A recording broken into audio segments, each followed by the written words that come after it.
Nah, biasanya teman-teman mereka melakukan hal seperti ini tuh sebelum sholat tarawih. Sebagaimana yang Nabi ajarkan sallallahu alaihi wasallam kepada Aisyah. Ketika Aisyah bertanya kepada Nabi alaihi salatu wasallam, "Ya Rasulullah, ara'aita in adraktu lailatul qadar?" Gimana menurutmu kalau aku dapat Lailatul Qadar? Apa yang harus aku baca? Nabi alaihi salatu wasallam mengatakan, "Quli Allahumma innaka afuun tuhibbul afwa fa'fu anni."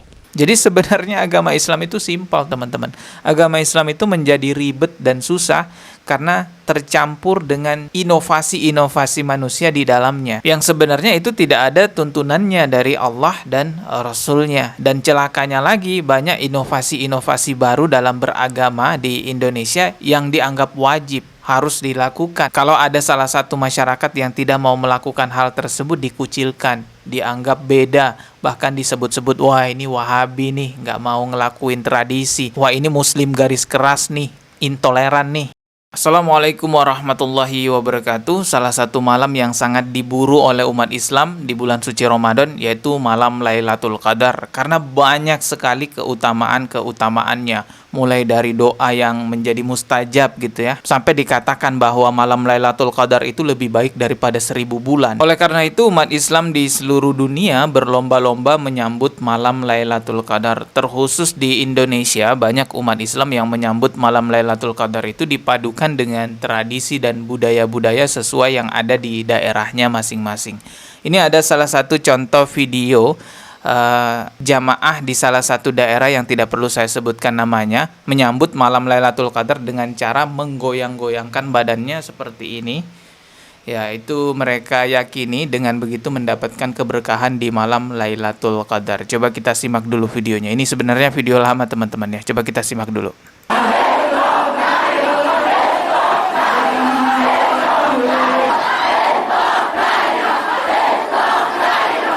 Dan ini dilakukan dengan menyebut zikir la ilaha illallah, la ilaha illallah.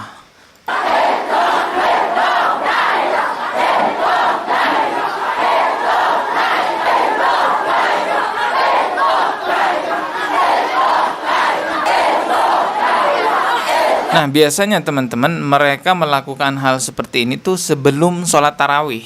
Dan mereka juga berdalih bahwa dengan melakukan hal seperti ini nantinya ngantuk mereka bisa hilang karena menggerak-gerakkan badannya gitu.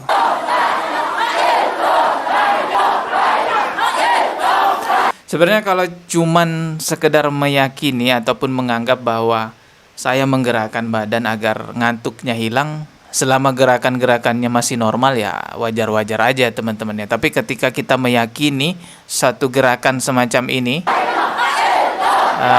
ada keberkahan di dalamnya, maka ini sebenarnya harus ada tuntunan dalil yang jelas ya, dari Allah, dari Rasulullah ataupun dari sahabat. Ya, kita simak dulu aja videonya.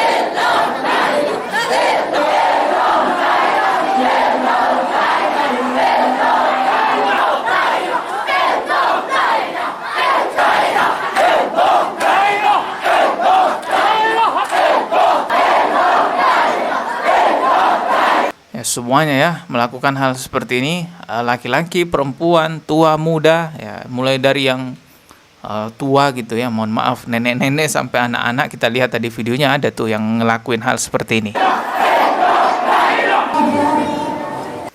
Itu tadi videonya teman-teman. Di Indonesia banyak ibadah yang terkontaminasi dengan tradisi, mohon maaf, sehingga menimbulkan yang namanya bid'ah ya teman-teman. Bahkan sampai orang-orang awam itu banyak yang tidak bisa membedakan yang mana tradisi, yang mana ibadah. Padahal sebenarnya jelas ya, kalau ibadah itu warisan dari Rasulullah Shallallahu Alaihi Wasallam. Tuntunannya jelas, Al-Quran dan Sunnah. Semua ibadah di dalam agama Islam itu tidak akan pernah lepas yang namanya dari Al-Quran dan Sunnah. Sedangkan tradisi itu adalah warisan nenek moyang daerah sekitar tersebut. dan bisa saja sesuai dengan Al-Quran dan Sunnah, bisa saja menyimpang dari Al-Quran dan Sunnah. Sebagai umat Islam, kita tidak dilarang bertradisi berbudaya, tetapi tolak ukurnya harus tidak keluar dari syariat agama kita, yaitu Al-Quran dan Sunnah, sehingga tidak menimbulkan yang namanya 3 hal ya, TBC, tahayul, bid'ah, dan kurofat, teman-teman. Lalu bagaimana sebenarnya doa menyambut malam Lailatul Qadar sesuai dengan yang diajarkan oleh Rasulullah Sallallahu Alaihi Wasallam?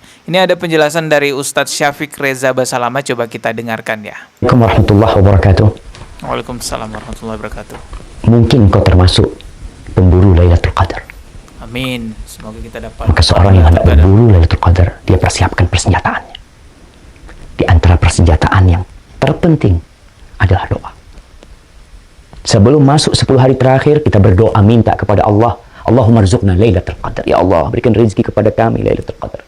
Berikan rezeki kepada kami bisa bangun di malam Lailatul Qadar beribadah kepada. Doa terus. Yang kedua, doa ketika malam Lailatul Qadar itu sendiri. Sebagaimana yang Nabi ajarkan sallallahu alaihi wasallam kepada Aisyah. Ketika Aisyah bertanya kepada Nabi alaihi salatu wasallam, "Ya Rasulullah, ara'aita in adraktu Lailatul Qadar?" Gimana menurutmu kalau aku dapat Lailatul Qadar? Apa yang harus aku baca? Nabi alaihi salatu wasallam mengatakan, "Quli Allahumma innaka afuun tuhibbul afwa fa'fu anni." Allahumma innaka afuun tuhibbul afwa fa'fu anni. Mungkin kita sering mendengar tambahan innaka afuun karim. Seperti doa-doa yang lain, boleh aja kita berdoa mengatakan Allahumma innaka afuun karim tuhibbul afwa fa'fu anni. Tapi untuk mencontoh Nabi alaihi salatu wasallam, yang dibaca ketika malam Lailatul Qadar adalah Allahumma innaka afuun tuhibbul afwa fa'fu anni. Jadi Aisyah radhiyallahu anha itu pernah bertanya kepada Rasulullah sallallahu alaihi wasallam, doa apa yang aku panjatkan jika aku berjumpa malam Lailatul Qadar? Lalu Rasulullah sallallahu alaihi wasallam mengajarkan doanya, yaitu Allahumma innaka afuun tuhibbul afwa fa'fu anni. Ini adalah doa permohonan maaf kepada Allah Subhanahu wa taala. Sesimpel itu sebenarnya. Tentu lebih maksimal lagi kita bisa perbanyak zikir kepada Allah sesuai dengan sunnah, perbanyak amaliyah ibadah di malam tersebut sesuai dengan sunnah. Jadi sebenarnya agama Islam itu simpel, teman-teman. Agama Islam itu menjadi ribet dan susah karena tercampur dengan inovasi-inovasi manusia di dalamnya, yang sebenarnya itu tidak ada tuntunannya dari Allah dan Rasulnya. Dan celakanya lagi, banyak inovasi-inovasi baru dalam beragama di Indonesia yang dianggap wajib, harus dilakukan. Kalau ada salah satu masyarakat yang tidak mau melakukan hal tersebut, dikucilkan, dianggap beda, bahkan disebut-sebut, wah ini Wahabi nih, nggak mau ngelakuin tradisi, wah ini Muslim garis keras nih, intoleran nih. Ada lagi salah satu ibadah di bulan suci Ramadan ini yang rusak karena digabungkan dengan tradisi, yaitu sholat tarawih. Yang sebenarnya sholat tarawih itu kan sholat santai, dilakukan dengan santai, dengan tenang, teman-teman. Tapi karena digabungkan tradisi, akhirnya sholat tarawihnya menjadi ngebut.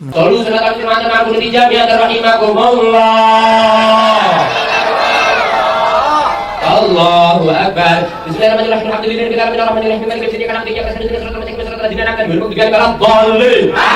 Tahu nggak teman-teman, kenapa syariat Nabi Isa itu jadi rusak? Salah satu sebabnya adalah karena ada orang-orang munafik yang merubah-rubah syariat Nabi Isa itu sendiri, yang awalnya sesuai dengan wahyu yang Allah turunkan kepada Nabi Isa itu. Awalnya menuhankan Allah Subhanahu wa taala, tapi karena ada pihak yang merubah-rubah syariat Nabi Isa, berubahlah ajaran Nabi Isa itu malah menuhankan Nabi Isa itu sendiri, teman-teman. Jadi bahaya sekali memang merubah-rubah syariat agama yang memang sudah ditentukan Allah dan Rasulnya pada agama tersebut. Ini adalah tantangan dakwah dai-dai di Indonesia agar berani menyampaikan yang sebenar-benarnya syariat agama Islam itu seperti apa, memurnikan agama Islam yang ada di Indonesia. Karena kalau tidak, ratusan tahun ke depan kalau agama Islam di Indonesia terus berubah, berinovasi terus, maka rusaklah agama Islam di Indonesia, teman-teman. Anak cucu kita tidak akan tahu lagi yang mana Islam yang murni, karena semuanya udah terkontaminasi dengan inovasi-inovasi. Jangankan anak cucu kita, orang di masa sekarang aja ada yang tidak bisa membedakan mana ibadah yang murni, mana ibadah yang sudah terkontaminasi dengan inovasi-inovasi. Ya, semoga ke depannya lebih baik lagi, dan semoga video ini bisa menjadi pengingat buat kita semua, teman-teman. Ketemu lagi di video berikutnya. Subscribe dan juga loncengnya ditekan sebagai notifikasi. Wassalamualaikum warahmatullahi wabarakatuh.